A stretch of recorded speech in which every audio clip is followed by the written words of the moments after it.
Hi, so 4-mark calculation questions. Let's give them a go. What we're going to look at is how they're marked, how they might look, the kind of things that could come up, and then you can use that information to then focus your revision. Okay, so first of all, we've got how they're marked. Okay, knowledge, K stands for knowledge. You get 1 mark for having some knowledge of a formula.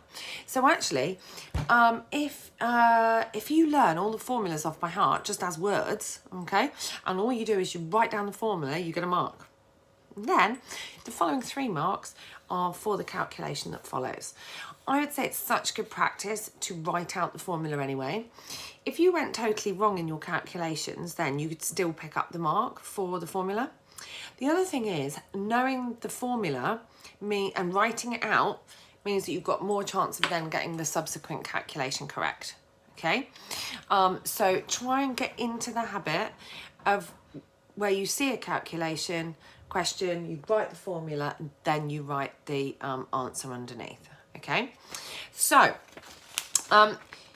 you need to show your workings. Okay, so many students, candidates in exams mess up one part of their calculation. Everyone's in a bit of a panic, right? They press the wrong button on the calculator, they're in a hurry. Time is tight in A-level exams, like really tight. So, you know, silly mistakes can cost you marks. So what you have to do is make sure that you show your workings in case you make one of those silly mistakes. Decimal places are really important. It will probably tell you. If it doesn't, always assume 2 decimal places, and pay real attention to the units. Okay, are we talking about pounds here? Are we talking about units sold? What are we talking about? Is it revenue, in which case it's pounds? Is it profit, pounds? Or is it sales volume? Okay, in which case it's going to be in units. So, you know, is it a percentage? Is it, you know, whatever it is it a ratio? You need to pay attention to the units. A lot of candidates lose marks because they choose the wrong unit. Read the question carefully. That old exam chestnut coming out again. There's generally a calculation, there's going to be 2 parts to it. It's not just going to be, you know, a very simple calculation because it's worth 4 marks of an A-level paper. It's not just going to be this plus this equals this. You're going to have to do 2 separate calculations, okay, in my experience, to get it. And you will need to use the case study, okay, as well as the question in many cases. It won't just give you everything you need in the question. You'll have to read in the extract a bit of information, okay? Not always, but sometimes, so be careful you have everything you need before you start. So I'm going to give you an example. This is from a real life paper. I just changed the numbers because I wrote them down wrong. So an example would be that you're given the fixed cost of the business. You're going to be given a whole load of blurb about the business first, right? Then fixed cost, the selling price of the item, the variable cost to make the item, and then the sales volume, like how many they've sold, okay? And you, the smart ones amongst you will have already worked out, well, this looks like a break-even question, okay? And we've got the sales volume here, so we know that we're going to have to do the break-even and then see what is their margin of safety, okay? So there's 2 parts to this question. Like I said, you've got to work out the break-even point.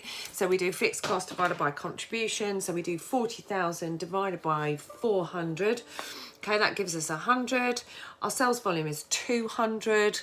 Okay, so our margin of safety between our how many we're selling and our break-even point is 100 units. Okay, so we'd write all of that down. Margin of safety is current output minus the break-even point. Yeah, break-even is fixed cost divided by contribution. Then you do those 2 calculations, come up with the answer of 100 units, 4 marks. Boom. Yeah? Okay, so what I want you to do is to have a go. If I keep that very still, you could have a go at writing that question out perfectly like an exam style question. If you need to rewind to get the answers, that's also fine. This is a worked example. All you need to do, write it out as if you're in an exam, okay? What I want you to do next then is you can use your revision guide, you can use your notes, and I want you to work through this. I mean, not the whole thing because we haven't covered it all yet, but think about the topics we have already covered, okay? And think about, so let's think about in Unit 2, what kind of 4-mark questions could come up? Okay, so you can have a look through and think, actually, cash flow forecasts. That could be a 4-marker. What kind of 4-marker could come up?